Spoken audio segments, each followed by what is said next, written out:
నమస్కారం ఘంటారావానికి స్వాగతం. ముందుగా ప్రధానాంశాలు. కాసేపట్లో సచివాలయంలో తెలంగాణ తల్లి విగ్రహావిష్కరణ.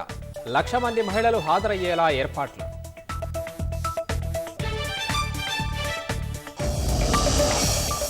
తెలంగాణ తల్లిని అధికారికంగా ఆమోదిస్తూ ప్రభుత్వం ఉత్తర్వులు. విగ్రహ రూపాన్ని అగౌరవపరచడం నేరమని వెల్లడి.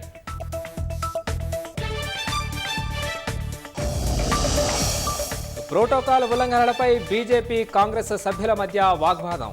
శాసనసభ ఈ నెల 16 వరకు వాయిదా.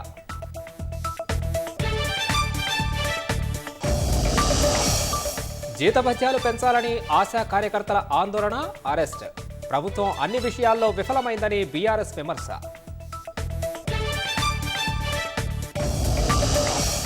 సిరియా మాజీ అధ్యక్షుడికి రష్యా రాజకీయ ఆశ్రయం. పుతిన్ వ్యక్తిగతంగా నిర్ణయం తీసుకున్నారని ప్రకటన.